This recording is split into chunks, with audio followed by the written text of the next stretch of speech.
தாவீது வந்து ஒரு ராஜா. கரெக்ட்டா? 40 ஆண்டுகள் இஸ்ரவேல அரசாண்ட ஒரு ராஜா. அவர் தான் வீட்லயே ஒரு கடைக்குட்டி. இல்ல வீட்ல வந்து அவங்கள எப்படி ட்ரீட் பண்ணாங்கன்னுலாம் நமக்கு பைபிள்ல தெரியும். பட் அவருடைய கிங்ஷிப் எப்படி இருந்துச்சுன்னுலாம் நமக்கு தெரியும். ஆனா, அவர் எல்லா வாழ்க்கையும் அனுபவிச்சுட்டு தான் சொல்றாரு, "நான் 1000 நாள் வெளியில எங்க இருந்தாலும் சரி, நான் உங்களோட சமூகத்துல இருக்கிற ஒரு நாள தான் நான் வந்து ஆசைப்பட்டு நான் கேட்பேன். அதுதான் எனக்கு வேணும்." அப்ப நீங்க யோசிச்சு பாருங்க, ஒரு ராஜாவுக்கு வந்து இப்படி கை தட்டினா அவருக்கு நினைச்ச இடத்துக்கு போகறதுக்கு, கூட்டிட்டு போறதுக்கு ஆட்கள் உண்டு. அவருடைய அரண்மனையில இல்லாத வசதிகள் இருக்காது. அவ்ளோ அழகா அவருடைய ஆட்சி, அவருடைய லைஃப் இருந்தாலும், அவர் எத பிரிஃபர் பண்றாரு அப்படின்னா, அவருடைய சமூகத்துல இருக்கிற ஒரே ஒரு நாள தான் அவர் வாஞ்சிக்கிறாராம். ஏன்னா, அவருக்கு தெரியுது எது நித்தியமான சந்தோஷம் அப்படின்னு சொல்லி. நான் நெறைய டைம் இத வந்து எக்ஸ்பீரியன்ஸ் பண்ணுவேன். என்னன்னா, ஆ பிரேயர் இல்ல any kind of spiritual activities வந்து நமக்கு இந்த உலகத்துல இருக்கிற வரைக்கும் தான். But when it comes to praise and worship அதுக்கு வந்து ஒரு எண்டே கிடையாது. ஹல்லேலூயா! நம்ம வந்து பரலோகத்துக்கு போயிட்டு எல்லார் கையிலயும் ஆண்டவர் பைபிள குடுத்து படிக்க சொல்லுவாரா அப்படின்னு கேட்டா கிடையாது. ஆனா பரலோகத்திலயுமே நித்தியமா நம்ம என்ன பண்ண போறோம்னா, ஆண்டவர துதிச்சு, ஆடி பாடி நம்ம மகிழ போறோம். சோ அத நம்ம இப்பயில இருந்து என்ன பண்ணணும் அப்படின்னா, சந்தோஷமா அத எக்ஸ்பீரியன்ஸ் பண்ணி, ஆண்டவர துதித்து, ஆராதித்து மகிமைப்படுத்துகிற ஒரு வாழ்க்கைக்குள்ள நம்ம வந்துட்டோம் அப்படின்னு சொன்னா, நிச்சயமா அதுதான் ஒரு அழகான ஒரு லைஃப். ஆண்டவருக்குள்ள இருக்கிற ஆவிக்குரிய லைஃப் அதுதான். ஆமென். எத்தன பேர் என் கூட சேர்ந்து அத ஒத்துக்கிறீங்க? கரெக்ட்டா? எஸ். ஓகே. புதுசா வந்துட்டு 2 குழந்தைகள் வந்து வந்திருக்கிறாங்க. அ ஷெரினும், ஷெர்லினும். இவங்க 2 பேரும் வந்து ட்வின் சிஸ்டர்ஸ். என்னோட ஃப்ரெண்ட்ஸ். அவங்க வந்ததுல ரொம்ப ஆசையா, ஆவலா இருக்கிறீங்க. ஓகே. ஓகே. இதுக்கு நான் கொஞ்சம் வீடியோ ஆன் பண்ணிக்கலாம்னு நெனைக்கிறேன். யாராவது வீடியோ ஆன் பண்றது கம்ஃபர்டபிள் அப்படின்னா, ப்ளீஸ் நீங்க வந்து வீடியோ ஆன் பண்ணிக்கோங்க. இல்ல யாருமே ஆன் பண்ணிக்கிட்டு, ஸோ என்ன வந்து சாமுவேல் பிரதரும், ஸ்வேதா சிஸ்டரும் இன்னைக்கு இன்வைட் பண்ணியிருக்கிறதுல எனக்கு மிகுந்த மகிழ்ச்சி. So thank you so much. Okay. நானுமே ஒரு பிரேயர் ஃபெலோஷிப் கடந்த 6 இயர்ஸா நடத்திட்டே வரேன். இன்னைக்கு அந்த பிரேயர் 9 to 9:30. ஸோ எங்களோட மோட்டிவ் என்ன அப்படின்னா, ஆண்டவர அறியாத பிள்ளைகள் இருக்கிறாங்கல்ல, ஸோ பிரேயருக்கு வரும்போது அவங்கலாம் ஆண்டவரை பத்தி ஒண்ணுமே தெரியாத ஒரு நான் பிலீவர்ஸா தான் வந்தாங்க. ஆனா இப்ப வந்து அவங்க தான் பிரேயரை லீட் பண்ணிருக்காங்க. நான் இன்னொரு பிரேயர் போறேன் அப்படின்னு சொன்னா அவங்க அதை டேக் ஓவர் பண்ணிப்பாங்க. ஸோ ஆண்டவர் அந்த அளவுக்கு பிள்ளைகளை வந்து ஒவ்வொருத்தரையும் நல்ல ஒரு ஆவிக்குரிய பிள்ளைகளா மாற்றி பேப்டிசம் எடுக்க வச்சு இன்னைக்கு நிறைய பேர் வந்து ஊழியம் பண்ற அளவுக்கு ஆண்டவர் வந்து அவங்களை உயர்த்தி வைத்திருக்கிறார். ஓகே. இன்னைக்கு வந்து நான் மெசேஜ் ப்ரிப்பேர் என்ன கொடுக்கலாம் அப்படின்னு சொல்லிட்டு கொஞ்ச நாளாவே யோசிச்சுட்டே தான் இருந்தேன். பட் ஆண்டவர் என்கிட்ட சொன்ன ஒரு காரியம் என்ன அப்படின்னா, நான் வந்து யோசிச்சுட்டே இருந்தேன். என்ன ஏசப்பா குடுக்கலாம் அப்படிங்கும் பொழுது, நான் உங்களோட நேம் வந்து பார்த்தேன். உங்க ஃபெல்லோஷிப்போட நேம் என்னவா இருக்கும் அப்படின்னு பார்க்கும் பொழுது, உங்களோட ஃபெல்லோஷிப் நேம் நீங்க யாராவது அன்மியூட் பண்ணி சொல்றீங்களா?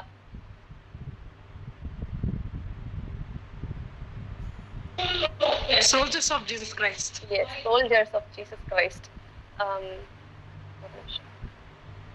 Soldiers of Jesus Christ. வாழ்க்கையில வந்து ஆண்டவர் எதிர்பார்க்கிற ஒரு விஷயம் அது. ஏன்னா ஆண்டவர் வந்து எனக்காக வந்து நடந்து வந்து சர்ச்சுக்கு வாங்கல, எனக்காக சாப்பிடாம இருங்களேன் அப்படிலாம் எதுவுமே கேட்கல. ஆனா ஆண்டவர் வந்து அங்கலாய்த்த ஒரு காரியம் என்னன்னா, என் காரியமா யாராவது போவாங்களா? யார் இருக்கா? இப்ப நான் ஒருத்தருக்குன்னா ஓடிட்டே இருக்கேன், என் காரியமா யாரு இருக்கா ஏதாவது செய்யறதுக்கு அப்படின்னு சொல்லி ஆண்டவர் அங்கலாய்க்கிற அந்த நேரத்துல ஒருத்தர் வந்து நான் இருக்கேன் அப்படின்னு வருவார். ஐசையா வருவார். சோ அந்த ஒரு ஹார்ட் வந்து இந்த ஃபெல்லோஷிப்ல அதுதான் பேராவே நீங்க வச்சிருக்கீங்கல்ல, we are the soldiers of Jesus Christ அப்படின்னு சொல்லி. சோ ஆண்டவர் ரொம்ப ரொம்ப ரொம்ப இந்த காரியத்தை குறித்து சந்தோஷப்படுவார் அப்படின்னு நான் நம்புறேன்.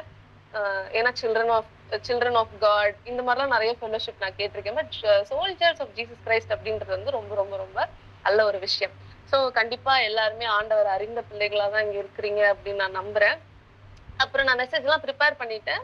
இப்போ இந்த சாமுவேல் பிரதரோட அந்த டிபி ப்ரொஃபைல் பிக்சர் வச்சிருக்காருல்ல, ஸோ அதுதான் என்னோட message. God does not calls the qualified, he qualifies the calls அப்படின்னு சொல்லிட்டு எனக்கு அதை பார்க்கும்போது வாவ் நல்லா இருக்கே அப்படின்னு சொல்லிட்டு ரொம்ப சந்தோஷமா இருந்தது. பட் இன்னைக்கு நான் எடுத்திருக்கிற வார்த்தை என்னன்னா காலிங், ஆண்டவருடைய அழைப்பு. எத்தனை பேர் உறுதியா விசுவாசிக்கிறீங்க ஆண்டவர் எனக்குன்னு ஒரு அழைப்பை வச்சிருக்கிறார் அப்படின்றவங்க ஹேண்ட் ரைஸ் பண்ணலாமா? நிச்சயமா அது ஒவ்வொருத்தருக்குமே தெரிஞ்சிருக்கணும். ஆண்டவர் ஒரு பாட்டு உண்டு, பயனற்ற எதையுமே தேவன் படைக்க மாட்டாரே, உன்னை அவர் படைத்தார், நீ விலையேற பெற்றவன் அப்படின்னு போட்டு. ஆண்டவர் படைத்த ஒவ்வொருத்தருக்குமே ஒரு அழைப்பை ஆண்டவர் வைத்திருக்கிறார். ஆனா ஆண்டவர் ஒருத்தரையும் ஃபோர்ஸ் பண்ண மாட்டார். சொல்லி பாப்பாரு, கூப்பிட்டு பாப்பாரு. ஆண்டவர் ஒருத்தவங்க மேல அதை வச்சுட்டாரு அப்படின்னா எப்படியாவது கூட்டிட்டு வந்துருவாரு. ஆனா ஆண்டவர் ஒருபோதும் ஃபோர்ஸ் பண்ணுகிற ஆண்டவரே கிடையாது. அதனாலதான் இன்னைக்கு நிறைய பேர் அழைப்பு இருக்குன்னு தெரிஞ்சும் கூட நிர்விசாரமா போறது உண்டு. ஆண்டவருக்கு பிரியமில்லாத காரியங்களை செய்யறது உண்டு. ஆனா ஆண்டவர் எப்படியும் நம்மள தொலைஞ்சு போக விடாம எப்படியாவது அந்த ஒரு பெர்ஃபெக்ட் டைம்ல கூட்டிட்டு வந்துருவார். என்னோட காலிங்கும் அப்படிதான் இருந்துச்சு. எனக்கு ஆண்டவர் வந்து அதை நான் ரியலைஸ் பண்ணும்போது அதை நான் ஸ்டாப் பண்ண ஆரம்பிச்சேன். எனக்கு இந்த மாதிரி எல்லாம் தோணுது அப்படிங்கும்போது அப்படி நான் டீவியேட் ஆக ஆரம்பிப்பேன். ஐயோ இந்த டாபிக்கே நமக்கு செட் ஆகாது அப்படின்னு சொல்லி டோட்டலா நான் மாற ஆரம்பிப்பேன். பட் ஆண்டவர் வந்து கரெக்டான வழியில கொண்டு வந்துட்டாருன்றது வந்து நான் ரொம்ப கிரேட்ஃபுல்லா ஃபீல் பண்றேன். ஓகே. பைபிள்ல வந்து ஃபர்ஸ்ட் காலிங் அப்படின்னு யாருன்னு பாத்தீங்கன்னா ஆதாம். ஆதாமுக்கு தான் ஒரு காலிங் வந்து கொடுப்பாரு. எங்க அப்படின்னா ஆதியாகமம் 2ஆம் அதிகாரம் 15ஆம் வசனம். அவர் வந்து ஆஹ் ஆதாம உண்டாக்கிட்டு அவர் அழைப்பார். எதுக்கு அழைப்பார் அப்படின்னா அந்த ஏதேன் தோட்டத்தை பண்படுத்துறதுக்கும் காத்து வைக்கிறதுக்கும். சின்ன சின்ன வேலை ஆண்டவர் கொடுத்தாலும் சரி, பெரிய பொறுப்புகளை கொடுத்தாலும் சரி, ஆண்டவர் கொடுக்கிறது மகிமையான ஒன்னாதான் இருக்கும். ஹல்லேலூயா. ஆமா. இப்ப ஆண்டவர் ஆதாமுக்கு வந்து ஒரு காலிங் கொடுத்தாரு. ஆதாமுக்கு வந்து அதுக்கு சப்போர்ட்டுக்குன்னு ஒரு ஆளையும் கொடுத்தாரு. லேட்டரா ஆண்டவரோட ஃபர்ஸ்ட் காலிங்க பெற்றுக்கிட்ட அந்த ஆடம் எப்படி மாறிட்டார் அப்படின்னா, ஆண்டவர் எப்படி அடுத்த காலிங் எப்படி திரும்ப வந்துச்சு, ஆதாமே நீ எங்கே இருக்கிறாய் அப்படின்னு கூப்பிடுறாரு இல்லையா. ஆண்டவர் ஒரு வேலைக்காக கூப்பிடுறதை தாண்டி நீ எங்க இருக்க அப்படின்னு நம்ம தொலைஞ்சு போற ஒரு ஸ்டேட்ல ஆதாம் வந்து அப்படி போயிட்டாரு. கரெக்டா? இப்படிப்பட்ட ஒரு வாழ்க்கைக்கு நேரா நம்ம அநேகர் இருக்கிறோம். ஆதாம போலதான் நமக்கும் நம்ம வாழ்க்கையில ஆண்டவரோட காலிங் நமக்கு தெரியும். அப்பெல்லாம் நம்ம சூப்பரா ஆண்டவர் நமக்கு கூப்பிட்டு இருக்காரு அப்படின்னு சொல்லி நிறைய செய்வோம். பட் லேட்டரா ஆண்டவர் நம்ம கிட்டயும் கேட்பாரு, ஆதாமே நீ எங்க இருக்கிறாய் அப்படின்னு சொல்லி. இந்த ஒரு வாழ்க்கைக்கு நேரா நமக்கு போறதுக்கு நிறைய ரீசன்ஸ் இருக்கு. சும்மா நம்ம ஆண்டவர் விட்டு போயிருக்க மாட்டோம். ஒரு சில ரீசன்ஸ் இருக்கும். என்ன மாதிரி ரீசன்ஸ் இருக்கும் அதையுமே ஆண்டவர் சொல்லி தராரு இல்லையா. என்னென்ன விஷயங்கள் இதுக்கு நமக்கு டிஸ்ட்ராக்ஷன்ஸா இருக்கு, இதை நம்ம மாத்திக்கணும் அப்படின்ற ரெமெடிஸை கூட ஆண்டவர் நமக்கு சொல்லி தருகிறார். இன்னைக்கு நம்ம பிரேயர் ஃபெலோஷிப்ல இருக்கிற ஒவ்வொருத்தருக்குமே கர்த்தருடைய அழைப்பு பூரணமா இருக்கிறது அப்படின்றத நான் விசுவாசிக்கிறேன். அதனால மட்டும்தான் ஆண்டவர் ஒருத்தர்கிட்ட ஒரு வசனத்தை கொண்டு பேசுவார். ஆமென். இன்னைக்கு நீங்க எல்லாம் சொன்னது போல உங்களோட பிரேயர் ஃபெலோஷிப் பேரே ரொம்ப அழகா இருக்கு. அதாவது இயேசு கிறிஸ்துவின் சேனைகள் அப்படின்னு சொன்னா அது இன்னும் சூப்பரா இருக்கும்ல. ஒரு ஆண்டவருடைய ஒரு போர் வீரனுக்கு, ஒரு சோல்ஜருக்கு வந்து என்ன ஒரு எசென்ஷியலான விஷயம் அப்படின்னா, அவங்க மாஸ்டரோட, அதாவது கர்த்தருடைய பிலாங்கிங்ஸ், ஆண்டவருடைய சார்ந்து இருக்கிற காரியங்களை பத்திரமா பாத்துக்கிற ஒரு வேலை இந்த சோல்ஜர்ஸ்க்கு இருக்கு. ஏமேன். நீங்க ரிலேட் பண்ணிக்க முடியுமா அப்படின்னு பாருங்க. அதே போல மாஸ்டருக்கு ப்ராப்ளம் யாரு கொடுக்குறாங்களோ அவங்கள டெஸ்ட்ராய் பண்ற ரெஸ்பான்சிபிலிட்டியும் நமக்கு இருக்குது. ஹல்லேலூயா. அண்ட் ஆல்சோ ஒரு சோல்ஜர் வந்து இந்த உலக பிரகாரமா இருக்கிறது மட்டும் இல்ல, நம்ம சோல்ஜர்ஸா இருக்கிற நம்ம எப்படி இருக்கணும்னா, இப்ப உலக பிரகாரமா இருக்கிறவங்க வந்து இவன் என்ன மாதிரிலாம் இருக்க கூடாது அப்படின்னு இந்த மாஸ்டர் ஆசைப்படுவார். என்னன்னாலும் எனக்கு கீழே தான் இருக்கணும். ஆனா நம்மளோட மாஸ்டர் எப்படின்னா, நீங்க எல்லாரும் என்னை போலவே இருக்கணும்னு நான் விரும்புகிறேன் அப்படின்னு சொல்ற ஆண்டவர் தான் நம்மளுடைய தகப்பன். நம்மளுடைய மோட்டிவ் வந்து இவன மாதிரி இருக்கணும், அவன மாதிரி இருக்கணும்னு ஊழியத்துல இன்னைக்கு பிரேயர்ல வந்து நிறைய பேர் இருக்கிறீங்க இல்லையா. இப்ப சிஸ்டர் மதுமிதா மாதிரி ஸ்வேதா சிஸ்டர் இருக்க முடியாது. இப்ப அவங்களுக்கான தரிசனங்கள் வேறையா இருக்கும். அவங்களோட வே ஆஃப் ஸ்பிரிச்சுவல் லைஃப் வேற மாதிரியா இருக்கும். நம்ம வாழ்க்கையில ஒருத்தரை டிபெண்ட் பண்ணி அவங்கள சார்ந்து இல்ல இவங்கதான் என்னோட டார்கெட் அப்படின்னு நம்ம மேபி ஸ்பிரிச்சுவலா ஒரு என்ன சொல்றது, ஸ்பிரிச்சுவலா பார்ட்னர்ஸ் நம்ம வச்சுக்கலாம். ஸ்பிரிச்சுவல் நம்ம கவுன்சிலிங் கேட்கறதுக்குன்னு ஒரு சிலர் நம்ம வச்சுக்கலாம். ஆனா நம்மளுடைய நோக்கம், நம்மளுடைய எக்ஸாம்பிள், ரோல் மாடல் யாரா இருக்கணும் அப்படின்னா அது இயேசு கிறிஸ்துவா மட்டுமே இருக்கணும். அதை சில பேர் வந்து மாத்திரதுனால என்ன ஆயிடுது அப்படின்னா நிறைய பிரச்சனைகள், மேபி காலிங்ல இருந்து நம்ம தவறதுக்கு அதிகமான வாய்ப்புகள் இருக்கு. இதெல்லாம் இன்னைக்கு நம்ம மாத்திக்கணும். அதே போல ஒரு சோல்ஜர், அதாவது இயேசுடைய சோல்ஜருக்கு என்ன இருக்கணும் அப்படின்னா அவருடைய மனசு முழுசா தெரிஞ்சிருக்கணும். ஆமென். நமக்கு இப்ப மேபி நம்ம யாரு கூட இப்ப வேலை பாக்குறவங்களுக்கு எல்லாம் தெரியும். ஒரு சிலர் வந்து நம்ம மேனேஜரோட தாட்டை நம்மளால புரிஞ்சுக்கவே முடியாது. நம்ம டிஎலோட தாட்டை நம்மளால புரிஞ்சுக்கவே முடியாது.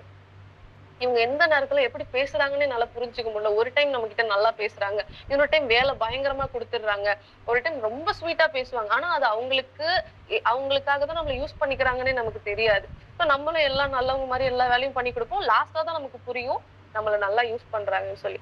பட் ஆண்டவருடைய பிள்ளைகளான்றதை தாண்டி ஆண்டவருடைய வேலையை செய்யறதுக்குன்னு நம்ம ஒரு ஊழியக்காரர்களா வேலைக்காரர்களா நம்ம வரோம் அப்படின்னா நம்ம எஜமானுடைய இருதயத்தை நன்கு அறிந்தவர்களா இருக்கணும்.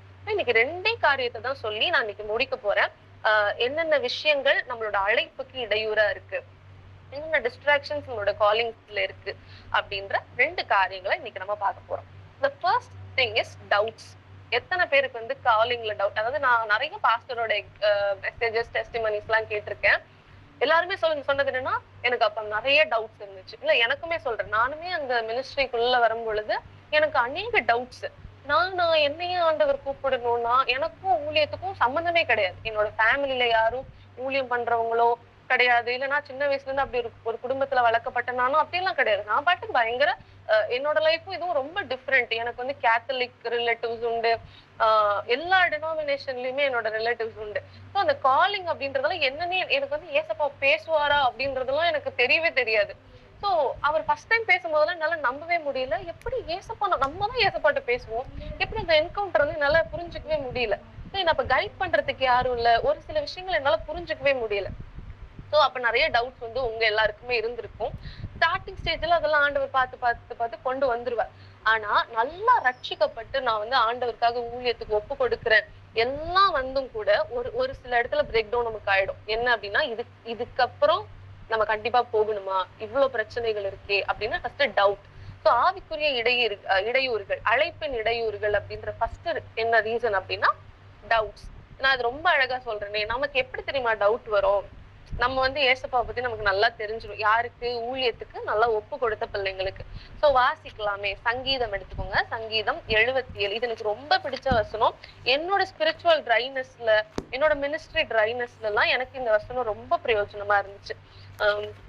சங்கீதம் 77ஆம் சங்கீதம் வசனம் வந்து 6 to 12. மேபி இதை வாசிக்க யாராவது வில்லிங்கா இருந்தீங்கன்னா யூ கேன் ரீட்.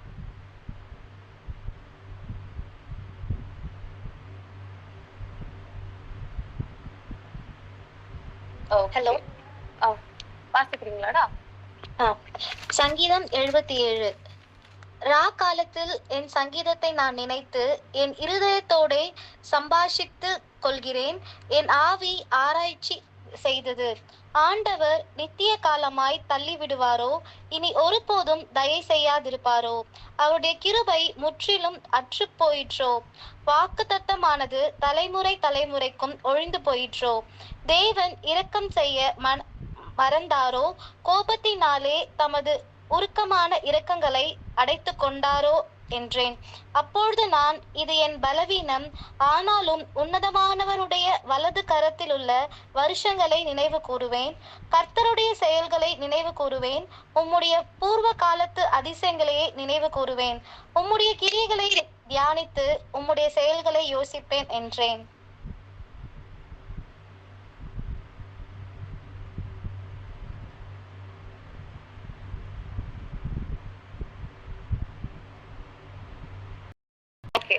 தேங்க்யூ படிச்சவங்களுக்கு.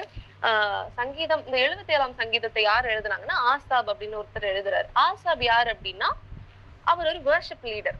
இந்த வர்ஷிப் லீடர் வந்து அவர் அப்ப வர்ஷிப் லீடர்னா அப்ப எப்படி இருந்திருப்பாங்க? இப்போ நம்ம வர்ஷிப் லீடர்ன்றதை தாண்டி அப்ப வர்ஷிப் லீடர்ஸ் வந்து பயங்கரமா அந்த ஹார்ப்ல இருந்து எல்லா இன்ஸ்ட்ருமெண்ட்ஸும் தெரிஞ்சவங்களா இருப்பாங்க. வர்ஷிப் லீடருங்கும் பொழுது அவங்க பாருங்க, அவங்க எழுதுனதெல்லாம் பைபிள்லயே வந்திருக்கு. சோ அப்ப அவங்க பவர்ஃபுல்லான ரொம்ப பொட்டன்ஷியல் உள்ள ஆளுதான். ஆனா பைபிள் எப்படின்னா ஒருத்தவங்களோட பிளஸையும் சொல்லும், ஒருத்தவங்களோட மைனஸையும் சொல்லும். ஏன்னா இன்னைக்கு நமக்கு அது தேவைப்படுதுன்றதுக்காக. சோ ஆசாபுக்கு என்ன வந்துருச்சு அப்படின்னா, இந்த 6th verse படிச்சாங்கல்ல, அதுல லாஸ்டா போட்டிருக்கு, நான் வந்து என்னோட சங்கீதத்தை தான் நான் நினைச்சு ரா காலத்துலன்னா நைட்டு தான் இந்த மாதிரிலாம் நமக்கு நிறைய டவுட்ஸ் வர டைம். அப்ப இருதயத்துக்குள்ள நம்ம பேசிட்டே இருக்கோமா, இவர் பேசிட்டே இருக்கும் பொழுது அவரோட ஆவி ஆராய்ச்சி செய்தான். என்ன ஆராய்ச்சி பாருங்க, ஆண்டவர் வந்துட்டு நம்மள அப்படியே தள்ளி விட்டுருவாரா, இனிமே அவ்வளவுதானா, ஒருவேளை அவர் நம்மள, ஒரு நிமிஷம்,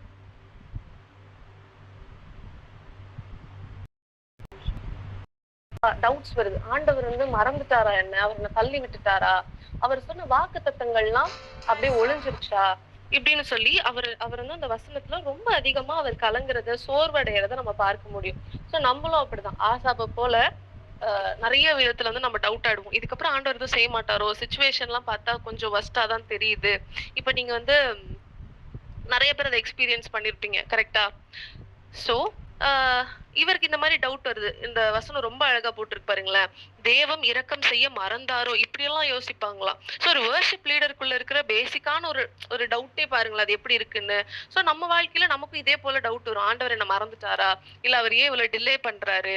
இல்ல இதுல ஏதாவது தப்பு இருக்கா? இல்ல அவரோட சித்தம் இல்லையா? அவரோட சித்தம் தெரியாம நம்ம ஊழியத்துக்கு வந்துட்டோமா? இந்த மாதிரி நம்ம நிறைய டவுட்ஸ் வந்து நம்ம பார்க்க முடியும். இன்னொன்னு போட்டிருக்கு பாருங்க. அவர் ரொம்ப கோவப்பட்டதுனால உருக்கமான இரக்கங்கள் எல்லாம் அடைத்து கொண்டாரா என்றேன். இது வந்து அவரோட மைண்ட்ல ஓடிட்டு இருக்கிற தாட். சோ உடனே சொல்றாரு, அப்பொழுது நான் இது என் பலவீனம். ஆமென். சோ இன்னைக்கு நம்ம ஆவிக்குரிய விஷயத்துல நம்ம பாக்குறோம்ல, நம்ம ஆவிக்குரிய இடையூறுல ஃபர்ஸ்ட் திங் என்ன அப்படின்னா டவுட்ஸ் நான் சொன்னேன். சோ உடனே அவர் வந்து ரியலைஸ் பண்றாரு, இது என்னோட வீக்னஸ். எது நம்ம இவ்வளவு புலம்பி ஆண்டவருடைய கிரியைகளை வந்து இப்படி தப்பா யோசிக்கிறது, இது என்னது என்னோட பலவீனம் அப்படின்னு சொல்லி உடனே அவர் வந்து அத கெஸ் பண்ணி கரெக்ட் பண்றாரு. ஆனாலும் உன்னதமானவருடைய வலது கரத்தில் உள்ள வருஷங்களை நினைவு கூறுவேன் அப்படின்னு சொல்லி 12 வசனத்துல என்ன தெரியுமா சொல்லுவாரு, நான் கர்த்தருடைய செய்கைகள் எல்லாம் நினைவு கூறுவேன். நான் யோசிச்சு பாக்குறேன், ஆண்டவர் எனக்கு என்ன செஞ்சாருன்றதெல்லாம் நான் யோசிச்சு பாக்குறேன். அவர் பூர்வ காலத்துல செஞ்ச அதிசயங்கள் எல்லாம் நான் யோசிச்சு பாக்குறேன் அப்படின்னு சொல்லி அவருடைய கிரியைகள் எல்லாம் தியானிச்சு அவருடைய செயல்கள் எல்லாம் யோசிப்பாராம். ஹல்லேலூயா.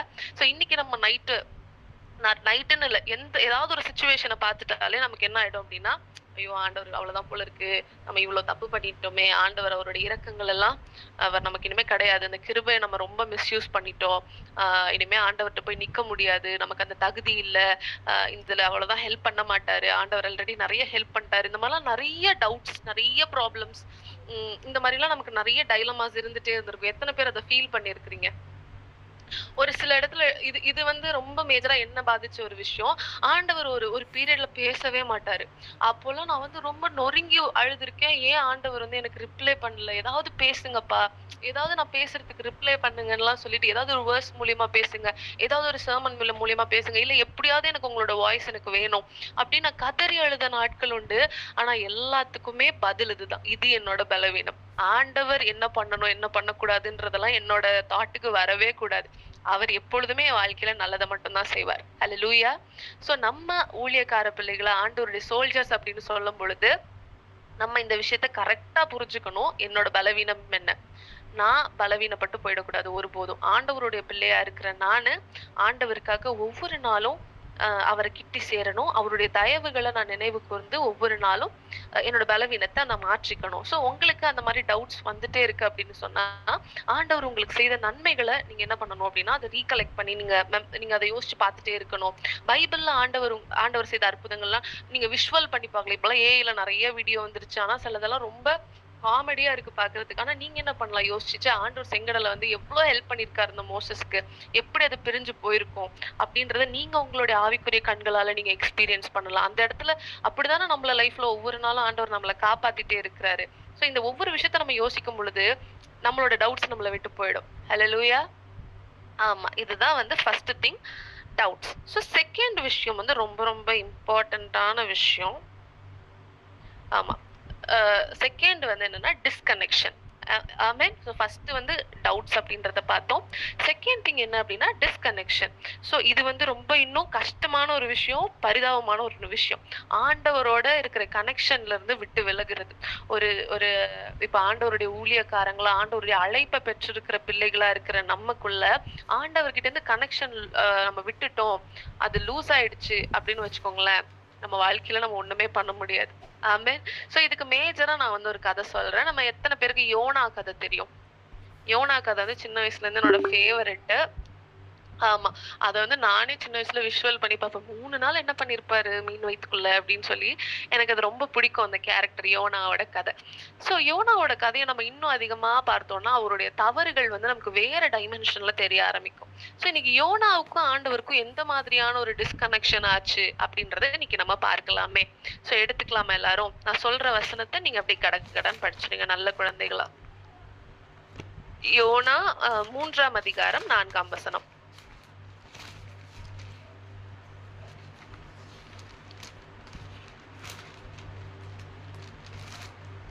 சரி, ஓகே, நானே படிக்கிறேன். யோனா 3ஆம் அதிகாரம் 4ஆம் வசனம். யோனா நகரத்தில் பிரவேசித்து ஒரு நாள் பிரயாணம் பண்ணி இன்னும் 40 நாள் உண்டு, அப்பொழுது நினிவே கவிழ்க்கப்பட்டு போம் என்று கூறினான். எல்லாருக்கும் நான் பேசுறது ஆடிபிளா இருக்குல்ல? ஓகே. Thank you brother. ஆ இப்ப யோனா எப்படியெல்லாம் மீன் வயித்துல இருந்து ஆண்டவர் கூட்டிட்டு வந்தாருன்னா நமக்கு தெரியும். ஆண்டவர் வந்து ஒரு தரிசனத்த குடுக்குறாரு. ஒரு வேலைய குடுக்குறாரு அந்த ஊழியக்காரனுக்கு. சும்மா ஆண்டவர் தரமாட்டாருல்ல. ஊழியக்காரனுக்கு ஒரு வேலைய குடுக்குறாரு. அவரு அது தெரிஞ்சும் என்ன பண்றாருன்னா, நினிவேக்கு போகாம தர்ஷீஸ்க்கு போறாரு. போயிட்டு இருக்கும்போது ஆண்டவர் வந்து எப்படியெல்லாம் ஒருத்தனை கூட்டிட்டு வர முடியுமோ, யோனாவை தான் ஸ்பெஷலா கூட்டு வருவாரு. பயங்கரமா ஒருத்தனை இங்க பேச வைக்கணுன்றதுக்காக யோனாவை மிராக்கிளா அழைச்சிட்டு வருவாரு. அழைச்சிட்டு வந்து யோனாவை ரியலைஸ் பண்ண வச்சு அழைச்சிட்டு வந்து பேச வைக்கும் பொழுது அவர் என்ன பண்றாரு, அவரோட டிராவல் டியூரேஷன், அதாவது அந்த நான் நினைச்சேன் சின்ன வயசுல அந்த நினிவேலயே போய் வந்து அந்த மீன் துப்பிருச்சு போல அப்படின்னு நான் நினைச்சேன். ஆனா அது எவ்வளவு பாருங்க, ஒரு நாள் டிஸ்டன்ஸ்ல போய் எங்கேயோ போய் அது வந்து என்ன பண்ணிருக்கு, யோனாவை தூக்கி போட்டிருக்கு. அவர் ஒரு நாள் மறுபடியும் டிராவல் பண்ணி அந்த பீப்புள்கிட்ட போய் சொல்றாரு, இன்னும் 40 நாள் தான் இருக்கு, அதுக்குள்ள நினிவே கவிழ்க்கப்பட்டுரும் இப்படின்னு ஆண்டவர் சொல்றதா அந்த பிள்ளைகளுக்கு நம்ம யோனா வந்து ப்ராஃபஸி சொல்றாரு. சொல்லிட்டு அவர் பண்ண அந்த தப்பை இனிமே நான் சொல்றேன் பாருங்களேன். 10ஆம் வசனத்தை யாராவது படிக்கிறீங்களா? யோனா 3ஆம் அதிகாரம் 10ஆம் வசனம். அவர்கள் தங்கள் பொல்லாத வழியை விட்டு திரும்பினார்கள் என்று தேவன் அவர்களுடைய கிரியைகளை பார்த்து தாம் அவர்களுக்கு செய்வேன் என்று சொல்லியிருந்த தீங்கை குறித்து மனஸ்தாபப்பட்டு அதை செய்யாதிருந்தார். சூப்பர். யோனாவை வந்து இதுக்காக தான் ஆண்டவர் அனுப்புறாரு. யோனாவை இதுக்காகவே தான் ஆண்டவர் எக்ஸ்க்ளூசிவா ஒரு நிமிஷம் தான் போய் சொல்லுவாரு. அடுத்த வசனத்தை பாருங்களேன். இப்போ ஷெர்லன் படிச்ச அடுத்த வசனம் 4ஆம் அதிகாரம் 1ஆம் வசனம் நான் படிக்கிறேன். யோனாவுக்கு இது மிகவும் விசனமா இருந்தது, அவன் கடும் கோபம் கொண்டு. ஆமென். ஆண்டவர் வந்து எதுக்காக வந்து யோனாவை ப்ராஃபஸி சொல்ல சொன்னாரு? அந்த மக்கள் அழிஞ்சு போயிடக்கூடாது. இதுக்காக தான் ஒரு மக்களை ஒரு கூட்டத்து மக்களை சேவ் பண்றதுக்காக தான் யோனாவை ஆண்டவர் ஒரு தரிசனத்தை கொடுத்து அவனையும் அவனுக்கு புரிய வச்சு இழுத்துட்டு வந்து பேச வைக்கிறாரு. பேசினோடனே அந்த மக்கள் என்ன பண்றாங்கன்னா மனம் திரும்புறாங்க. மனம் திரும்பினதுனால ஆண்டவர் காப்பாத்துறாரு, அவர் மன்னிச்சு விட்டுறாரு. ஆனா இது யோனாவுக்கு எப்படி இருக்கான்? மிகவும் விசனமா இருந்தது, அவன் கடும் கோபம் கொண்டு. என்ன பண்றாராம்? கடும் கோபம் கொண்டு கர்த்தரை நோக்கி பேசுறதாம். அவர் சொல்றத நீங்க படிங்க. 2ஆம் வசனம் 4ஆம் அதிகாரம் 2ஆம் வசனம். கர்த்தரை நோக்கி விண்ணப்பம் பண்ணி, கர்த்தாவே, நான் என் தேசத்தில் இருக்கும் போதே நான் இதை சொல்லவில்லையா? இது நிமித்தமே நான் முன்னமே தர்ஷீசுக்கு ஓடி போனேன்.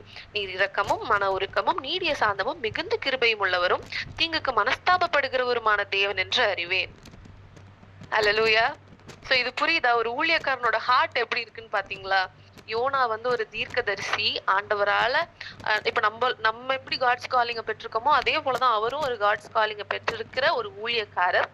அவருக்கு ஏன் அப்படி அவர் யோசிச்சாரு அப்படின்னா, அவர் ஆண்டவருடைய ஹார்ட்ல இருந்து அந்த ஹார்ட் வந்து இவருக்கு புரியல. ஆண்டவருடைய இருதயம் எப்படி இருக்கும், எப்படிப்பட்ட இருதயம் அப்படின்ற அந்த கனெக்ஷனே அவருக்கு விட்டு போயிடுச்சு. அதனால இப்போ வந்து அவருக்கு என்ன தாட்டு தெரியுமா? நான் ஸ்டேஜ் ஏறி ஒரு பிரசங்கம் பண்ணிருக்கேன், இந்த பிரசங்கம் நடக்கணும், இந்த தரிசனம் தீர்க்க தரிசனம் சொன்னா அது நிறைவேறணும்ல, அவங்க ஏன் இப்ப எல்லாம் அழிஞ்சு போகல? நான் இது அவருக்கு வந்து தெரிஞ்சிருக்க ஆண்டவர் எப்படிப்பட்டவர். அவர் என்ன பண்ணிருக்காரு பாருங்க. அவர் வந்து அவரோட ஊர்ல இருக்கும் போதே சொல்லியிருக்காரு. இப்ப சொல்றாரு, நான் என் தேசத்துல இருக்கும் போதே நான் இதை சொல்லலையே அவங்க கிட்ட, இதனாலதான் நான் தர்ஷீஸ்க்கு ஓடி போனேன். அதாவது எதுக்காக அவர் ஓடி போயிருக்காரு? ஆண்டவர் இப்படிதான் அழிப்பேன்னு சொல்லுவாரு, நானும் இவரை நம்பி சொல்லுவேன், ஆனா இவரை அழிக்க மாட்டாரு அப்படின்ற ஒரு தாட்ல தான் சொல்றாங்களாம். இது எவ்வளோ கஷ்டமான ஒரு விஷயம் இல்ல? ஒரு ஊழியக்காரன் இப்ப நம்ம எல்லாம் ஒரு சர்வெண்டா இருக்கிறோம். இன்னைக்கு வந்து நம்ம கிட்ட குறைஞ்சுக்கிட்டே வர்ற விஷயம் என்ன தெரியுமா? ஆத்துமாக்களை குறித்து அந்த ஒரு அன்பு இல்லாத ஒரு விஷயம். அவன் வந்து இப்போ நம்ம கிட்ட ஒருத்தங்க அகெயின்ஸ்டா இருந்துட்டாங்கன்னா அவங்க அழிஞ்சு போயிடணும், இல்ல அவங்களோட கஷ்டத்தை குறிச்சு சந்தோஷப்படுறது. இந்த மாதிரி இன்னைக்கு நம்ம கிட்ட இல்ல, நம்ம எல்லாம் இப்ப சின்ன பிள்ளைங்களா இருக்கிறோம், இப்பதான் வளர்ந்து ஊழியத்துக்கு வந்துட்டு இருக்கிறோம். ஆனா இன்னைக்கு பெரிய பெரிய ஊழியக்காரங்க கிட்ட இந்த மாதிரி நிறைய கான்ட்ரவர்சிஸ் இருக்கு. இப்போ நீங்க இதெல்லாம் எக்ஸ்பீரியன்ஸ் பண்ணிருக்கலாம். ஒரு சில ஊழியக்காரங்க வந்து வேற சர்ச்ல பேச மாட்டாங்க. அந்த சர்ச் பிலீவர்ஸ்ட போனா, இது அவங்க அந்த சர்ச் பிலீவர்ஸா அப்படின்னு பாப்பாங்க. சர்ச்சுக்குள்ள இன்னைக்கு நிறைய டினாமினேஷன்ல கான்ட்ரவர்சிஸ் இருக்கிறதுக்கு மேஜரான ரீசன் அதுதான். அங்க இருக்கிற ஊழியர்களுக்கு கர்த்தருடைய இருதயம் புரியல. கர்த்தர் எதுக்காக இவ்வளவு செஞ்சாரு? இப்ப இவர் சொல்றது எவ்வளவு ஸ்டூப்பிடா இருக்கு பாத்தீங்களா? இன்னைக்கு இவர்கிட்ட இருந்து கத்துக்க வேண்டிய விஷயம் அதுதான். ஆண்டவருடைய ஹார்ட்ல இருக்க அந்த டிஸ்கனெக்ட் நமக்கு ஆயிடுச்சுன்னு வச்சுக்கோங்களேன், அந்த கனெக்ஷன் மட்டும் லாஸ் ஆயிடுச்சு அப்படின்னா நம்மளும் இப்படிதான் நம்ம பண்றதா ஊழியம் அப்படின்னு நினைச்சுக்கிட்டு ஸ்டூப்பிடான விஷயங்கள், ஒரு சில விஷயங்களை நம்ம பண்ணிட்டே தான் இருப்போம்.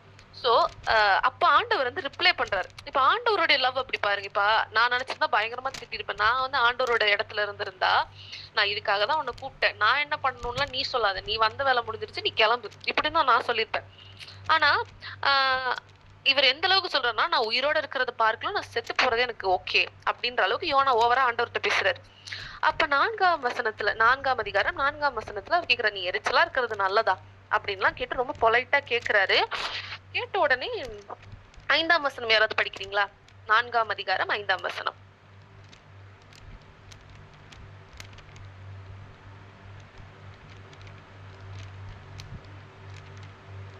பின்பு யோனா நகரத்தில் இருந்து புறப்பட்டு நகரத்துக்கு கிழக்கே போய் அங்கே தனக்கு ஒரு குடிசையை போட்டு நகரத்துக்கு சம்பவிக்க போகிறதை தான் பார்க்கும் மட்டும் அதன் கீழ் நிழலில் உட்கார்ந்திருந்தான். Okay, thank you. இது பாருங்க, ஆண்டவர் இப்படியும் சொல்லிட்டாரு. இவன் சாக போறேன்னு சொல்லிட்டு இவன் என்ன தெரியுமா பண்றான்? அந்த நகரத்துல இருந்து வெளியே போயிட்டு நகரத்துக்கு கிழக்க அந்த அந்த அவங்க ஊர் தெரியுற மாதிரி அவனுக்குன்னு ஒரு குடிசையை வேற போட்டுக்கிட்டு, இந்த நகரம் எப்படி அழியுது நான் பாக்குறேன் அப்படின்னு அந்த வியூவை பாக்குறதுக்காக உட்கார்ந்து ஒருத்தர் வந்து கூலா உட்கார்ந்துட்டு இருக்காரு. சோ இன்னைக்கு நிறைய ஆண்டவருடைய அழைப்பை பெற்ற ஊழியக்காரர்கள், தரிசனத்தை பெற்றுக்கொண்டவங்க கூட இந்த மாதிரி தாட்ல இருக்கிறாங்க. இவங்க அழிஞ்சிரணும், இவங்க இவங்க ஆண்டவர் வந்து இப்படி சொல்லிட்டாரு. இல்ல ஒரு சிலர் வந்து எனக்கு இந்த ஊழியம் பிடிக்கல, மேபி இந்த ஃபெல்லோஷிப்ல நீங்க எக்ஸ்பீரியன்ஸ் பண்ணிருக்கலாம். முன்னாடி நிறைய பேர் வந்திருப்பாங்க, பாதியிலே போயிருப்பாங்க. இன்னைக்கு நான் வந்து ப்ரேயர் லீட் பண்றதுனால நான் சொல்றேன், என்னோட ப்ரேயர்ல பிள்ளைங்க வந்து எப்படியோ பிள்ளைங்க வந்தாங்க. ஹிந்துஸ் தான் வந்தாங்க, வந்து ஆண்டவர் அறிஞ்சுக்கிட்டாங்க, பேப்டிசம்க்கு ஒப்பு கொடுத்தாங்க. இப்ப ரீசெண்டா பார்த்தா நிறைய விக்கிரகங்களோட பேரை பச்சை குத்திட்டு, எனக்கு அதெல்லாம் பார்க்கும்போது எனக்கு கோபம் வரல, எனக்கு அழுகையா வருது. ஐயோ, அந்த பிள்ளைங்க எவ்வளவு அழகா சாட்சி சொன்ன பிள்ளைங்க, ஆண்டவருக்கு இவங்க மேல எவ்வளோ அன்பா இந்த பிள்ளைங்க ப்ரேயருக்கு வந்தாங்க. இவங்க சாட்சி சொல்லும் போதெல்லாம் எனக்கு அழுகையா வரும், எனக்கு பூஸ்டப் ஆகும். நான் சம்டைம்ஸ் ஃபெட்டப் ஆயிருக்கும் பொழுது அந்த பிள்ளைங்க சொல்ற சாட்சி என்ன அதிகமா பலப்படுத்திருக்கு. இன்னும் சொல்ல போனா நிறைய நாட்கள்ல வந்து அவங்க வந்து ப்ரேயருக்கு ஃபர்ஸ்டா வந்து நிப்பாங்க. ஸோ அப்படிப்பட்ட பிள்ளைங்க வந்து இப்ப வந்து எனக்கு வந்து ஏசப்பா மேல நம்பிக்கை இல்லைன்னு ப்ரேயர் குரூப்பை விட்டு லெஃப்ட் ஆன பிள்ளைங்க இருக்கிறாங்க. வேற ஆண்டவர் அறியாத பிள்ளைகளை மேரேஜ் பண்ண பிள்ளைங்க இருக்காங்க. எனக்கு இவங்களெல்லாம் பார்த்து கோபம் வரல, ஆனா ரொம்ப அழுக வருது. ஸோ ஆண்டவருடைய ஊழியக்காரிகளா, ஊழியக்கார பிள்ளைகளா இருக்கிற நமக்கும் அந்த ஒரு ஒரு ஒரு என்ன சொல்றது, ஒரு கன்சர்ன் இருக்கணும், நமக்கு அந்த ஒரு ஜீல் இருக்கணும். மத்தபடி இப்போ இவரை பாத்தீங்களா, இவன் எப்படி அழிஞ்சு போறான் நான் பாக்குறேன், இவன் தான் ஆண்டவருக்கு பிரியமில்லாததை செஞ்சானே. கண்டிப்பா ஆண்டவர் வந்து பிரியமில்லாதவங்களுக்கு தண்டனை தான் கொடுப்பாரு. ஆனா ஒரு ஒரு ஒரு ஆண்டவருடைய ஊழியக்காரனோட ஹார்ட் வந்து அந்த தண்டனையை பார்க்கணும்னு விரும்பவே கூடாது. நான் வந்து அதுக்காக நான் வந்து ப்ரே பண்றேன். இப்போ ஆப்ரஹாம் அப்படிதான் ப்ரே பண்ணுவாரு. அதாவது அங்க ஒரு 10 நீதிமான்கள் இருந்தா நீங்க விட்டுருவீங்களா? யாராவது ஒருத்தர் இருந்தா நீங்க விடுவீங்களா? அப்படி அந்த ஹார்ட் தான் இன்னைக்கு நமக்கு இருக்கணும். அண்ட் ஆல்சோ ஏசப்பாவும் இன்னைக்கு அந்த மினிஸ்ட்ரியை தான் பண்ணிட்டு இருக்காரு. நமக்காக பரிந்து பேசுகிற ஊழியத்தை தான் இன்னைக்கு அவர் பண்ணிட்டு இருக்கிறார். ஸோ அந்த ஒரு தகப்பனுடைய ஹார்ட் தான் இன்னைக்கு ஊழியக்காரர்களா இருக்கிற நமக்கு வேணும். ஸோ இந்த டிஸ்கனெக்ஷன்ல இருந்து யோனா கிட்ட இருந்து கத்துக்கிறது அதுதான். மேபி இப்போ ஆண்டவர் வந்து, நான் இதோட கன்க்ளூட் பண்றேன். இப்போ ஆண்டவரோட மோட்டிவ் என்ன? ஃபர்ஸ்ட் அந்த அந்த நினிவே மக்களை காப்பாத்தணும். ஆனா இங்க போனா யாரு கரப்ட்ல இருக்கா? நினிவே மக்கள் மனம் திரும்பிட்டாங்க, யோனா ஆனா இன்னும் மனம் திரும்பல. அவருக்குள்ளதான் அவ்வளோ பாய்சன் இருக்கு. அவரோட மனசுலதான் மக்களை நேசிக்கல, அவங்க எப்படி அழிஞ்சு போகணுன்றதுக்காக ஒரு வீடு கட்டி வேடிக்கை பார்த்துட்டு இருக்காரு. ஒரு டென்ட் போட்டு இவங்க எப்படி அழியுறாங்க பாக்கலாம் அப்படின்னு சொல்லி ஆண்டவரே கோச்சுக்கிறாரு. இதுக்குதான் நான் வரமாட்டேன், நான் நினிவேக்கு தப்பிச்சு போறாரு. ஆண்டவர் மனம் திரும்பி, ஆண்டவர் வந்து மன்னிப்பாருன்ற ஒரு குணத்துக்காக அவர் வந்து அவரோட இடத்துல இருந்து வேற இடத்துக்கு போறாரு. சோ இந்த மாதிரி ஊழியக்காரர்களும் இருக்கிறாங்க. ஆனா ஆண்டவர் வந்து நினிவே மக்களையும் நேசிச்சாரு, யோனாவையும் நேசிச்சாரு. சோ யோனாவுக்கு அழகா புரிய வைக்கிறாரு. அங்க அதுக்காகன்னு ஒரு செடியை வளர்த்து அங்க இருந்து அவனுக்கு அதுல இருந்து ஒரு நிழல் கிடைக்குது, அதை ஒரு நாள் எக்ஸ்பீரியன்ஸ் பண்ண வைக்கிறாரு. மறுநாள் அந்த செடியை அழிக்கிறாரு. யோனாக்கு கஷ்டமா இருக்கு, இது ஒரு நாள் எனக்கு எவ்வளவு பிளெஸிங்கா இருந்துச்சு, இது எனக்கு ரொம்ப க்ளோஸ் ஆயிடுச்சு, நீங்க இப்ப இதை அழிச்சிட்டீங்களே அப்படிங்கும் பொழுது புரிய வைக்கிறாரு. இந்த யோனா வசனமே ஒரு இதோட தான் முடியும். நீ வந்து இதுக்கு ஒரு நாள் நீ பழகுன அந்த ஒரு செடிக்காக, ஆமனுக்கு செடிக்காக இப்படி நீ கஷ்டப்படுற. இந்த ஜனங்கள் வலது கைக்கும் இடது கைக்கும் வித்தியாசம் அறியாத ஜனங்கள், இவங்களுக்காக நான் பரிதபியாமல் இருப்பேனோ என்றார். இதோட அந்த புக்கே முடிஞ்சிரும். அதுக்கப்புறம் யோனா என்ன ரிப்ளை பண்ணாரு? எதுவுமே இருக்காது. சோ இதுதான் ஆண்டவருடைய இதயம். சோ இது வந்து புரிஞ்சுக்காத ஒரு ஊழியக்காரனா இருந்தாலும் இந்த இடத்துல ஆண்டவர் அவரை நேசிக்க தான் செய்யறார். இன்னைக்கு நம்ம ஒரு சில பாஸ்டர்ஸ் ஊழியக்காரங்களை ஈஸியா ஜட்ஜ் பண்ணிடுறோம். அவர் இப்படி பண்றாரு. மேபி தப்பு பண்ற ஊழியக்காரர்கள் அநேகர் இருக்கிறாங்க தான். ஆனா நம்மளோட வாயிலிருந்து அவங்களை குறித்து தப்பான வார்த்தைகள் ஒருபோதும் ஒரு நாளும் வரவே கூடாது. ஆமென். சோ இதெல்லாம் வந்து நம்ம வந்து ஒரு ஃபெல்லோ பிலீவர்ஸ்டயோ இல்ல புதுசா வரவங்க கிட்டயோ சொல்ல முடியாது. சோ நீங்க எல்லாம் ஒரு ஜீலோட ஆண்டவருக்காக இத்தனை வருஷமா ஒரு ஃபெல்லோஷிப்பை கண்டினியூ பண்ணிட்டு இருக்கீங்க அப்படின்னு சொல்லும் பொழுது உங்ககிட்ட நான் அதை வந்து இன்சிஸ்ட் பண்ணி சொல்ல முடியும். சோ ஆண்டவருடைய விஷயத்துல டவுட் படாதீங்க. உங்க ஊழியத்தை குறித்து டவுட் படாதீங்க. ஒருபோதும் ஆண்டவர்கிட்ட இருந்து நீங்க டிஸ்கனெக்ட் ஆயிடாதீங்க. அந்த வேவ் லென்த் ஒருபோதும் உங்களை விட்டு மாறவே கூடாது. ஆண்டவரோட இறுதியும் உங்களுக்கு நல்லா தெரிஞ்சிருக்கணும். இந்த இடத்துல இருக்கிறதே ஆண்டவருக்கு பிடிக்காது. அவரோட மனசு கஷ்டப்படும். நான் இந்த இடத்துல இருக்க மாட்டேன்.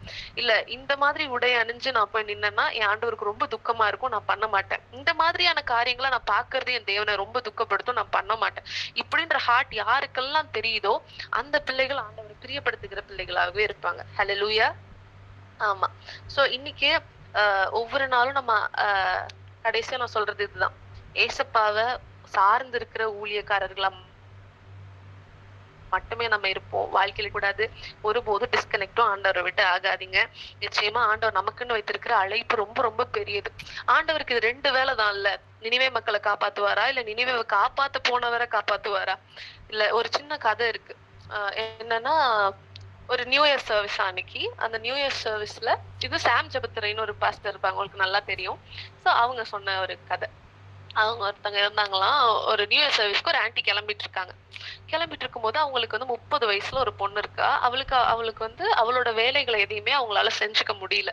சோ இவங்கதான் குளிப்பாட்டி விடுறது, வாஷ்ரூம் போனா கிளீன் பண்றது, சாப்பாடு ஊட்டி விடுறது, ட்ரெஸ் மாட்டி விடுறதுன்னு இவங்க டைம் ஆயிட்டு கிளப்பி விட்டுட்டே இருக்காங்க. சோ அப்ப என்ன பண்றாங்கன்னா அவங்க அழுறாங்க. தேம்பி தேம்பி தேம்பி தேம்பி அழுறாங்க. ஐயோ நான் இன்னும் உனக்கு இதெல்லாம் பண்ணி விட்டுட்டு இருக்கேனே, இந்த வயசுல எனக்கு ரொம்ப கஷ்டமா இருக்கே அப்படின்னு சொல்லி அவங்களோட இயலாமையை குறிச்சு அழுது அவங்க வந்து ஃபீல் பண்றாங்களாம். சோ இப்ப வந்து அவர் எது கூட கனெக்ட் பண்ணுவாருன்னா ஆவிக்குரிய பிள்ளைகள், ஆண்டவருடைய அழைப்பை பெற்ற பிள்ளைகளுக்கு ஆண்டவரும் இப்ப அப்படிதான் பண்ணிட்டு இருக்காரு. உன்னை கொண்டு நான் ஒரு மகத்தான காரியங்களை செய்யணும்னு நான் ஆசைப்பட்டுட்டு இருக்கேன். உன்னை கொண்டு பல்லாயிரக்கணக்கான பிள்ளைகளை ரட்சிக்கணும்னு ஆசைப்பட்டுட்டு இருக்கேன். ஆனா இன்னும் உனக்கு நான் என்ன பண்ணிட்டு இருக்கேன்? நீ சோர்ந்து போகாத மகளே, உனக்கு நான் ஜெபத்தை கேட்கிறேன், உனக்கு நான் மிராக்கிள் பண்றேன். இப்ப நம்ம ஒவ்வொரு நாளும் நம்மளையே ஆண்டவர் கேர் பண்ணிட்டு இருக்க வேண்டியதா இருக்கு. கரெக்டா? சோ இது எனக்கு ரொம்ப பாதிச்ச ஒரு விஷயம். ஆண்டவர் பாவம் இல்ல, நம்மளை கொண்டு நிறைய செய்யணும்னு ஆசைப்படுறாரு. ஆனா நம்மளையே இத்தனை வருஷமா நம்ம ரட்சிக்கப்பட்டு எவ்வளவு வருஷங்களாச்சு இன்னும் அவர் நம்மள வந்து பேம்பர் பண்ணிட்டே தான் இருக்காரு. ப்ராப்ளம் அப்படின்னா நமக்காக பேசிக்கிட்டே நம்மள இன்னும் பூஸ்டப் பண்றதுலயே தான் இருக்கிறாரு. ஆனா இன்னைக்கு நம்ம வந்து ஆண்டவரே, எனக்கு உங்களோட ஹார்ட் புரியுது. நான் இனிமே அதுக்காக செயல்படுறேன். நீங்க என்ன பார்த்துக்கிட்டே இல்லாம நம்ம சேர்ந்து உங்களோட ராஜ்யத்தை கட்டுவோம் அப்படின்னு சொல்லி ஆண்டவரோட கை கோர்த்து நிற்கிற ஒரு சோல்ஜர்ஸ் ஆஃப் ஜீசஸ் கிரைஸ்ட் பிள்ளைகளா இருப்பீங்க அப்படின்னு நான் நம்புறேன். அதற்காக ஒரு சின்ன ஜெபத்தோட ஒப்பு கொடுத்து முடிக்கலாமா? ஓகே, எல்லாம் சேர்ந்து கண்களை மூடி கொஞ்ச நேரம். இயேசுவே அப்பா, இந்த மெசேஜ்க்காக நன்றி அப்பா. எத்தனை பேருக்கு இந்த வார்த்தை பிரயோஜனமா இருந்ததோ எல்லாருமே கண்களை மூடி ஏசுபாட்டை கேட்போம். அன்புள்ள ஆண்டவரே, நீர் எங்களை அழைத்திருக்கிறீரப்பா. நீர் எங்களை அழைத்திருக்கிறீர். அதற்காக நன்றி அப்பா. உங்களுடைய அழைப்பு இருந்ததுனால ஆண்டவரை மட்டும் நாங்க நிற்கிறோம். இந்த பிரேயர் ஃபெலோஷிப்காக நன்றி அப்பா. நன்றி அப்பா. ஒவ்வொரு வார்த்தைக்காக நன்றி. எல்லாம் தேங்க் பண்ணலாமா வாய்களை திறந்து? இயேசுவே அப்பா, ரொம்ப அழகா ஆண்டவர் இன்னைக்கு எங்க கூட ஒரு சில விஷயங்களை பேசுனீங்க. யோனாவின் வாழ்க்கையில இருந்து ஒரு சில விஷயங்களை அப்பா நாங்க கத்துக்கிட்டோம். ஆண்டவரே ஸ்தோத்திரம், ஸ்தோத்திரம், ஸ்தோத்திரம். ஆண்டவரே ஸ்தோத்திரம் அப்பா. ஒவ்வொரு நாளும் உங்களுக்குள்ள கிட்டி சேருகிற அப்பா ஒரு அனுபவமாய் நாங்க வாழ அப்பா உதவி செய்யுங்க. உதவி செய்யுங்கப்பா, உதவி செய்யுங்க. நாங்க ஒருபோதும் உண்மை விட்டு வழி விலகி போயிடக்கூடாது. ஒவ்வொரு நாளும் மண்டை கிட்டி சேரணும். நீங்க எங்களையே அப்பா இன்னும் அந்த பாலை குடிக்கிற அனுபவம் எங்களுக்கு இல்லாதபடிக்கு நாங்க அநேகருக்கு உம்முடைய நாமத்தை பிரஸ்தாபிக்கிற பிள்ளைகளாய், உம்முடைய ராஜ்யத்தை கட்டுகிற பிள்ளைகளாய் அப்பா நாங்க வாழ எங்களுக்கு உதவி செய்யுங்க. நாங்க உண்மை போலவே அப்பா டவுன் டு எர்த்தா இருக்கிறதுக்கு, உண்மை போலவே பரிசுத்தமா இருக்கிறதுக்கு எங்களுக்கு உதவி செய்யுங்க. உங்களுடைய கரத்துல அப்பா எங்களை தாழ்த்தி ஒப்பு கொடுக்கிறோம்.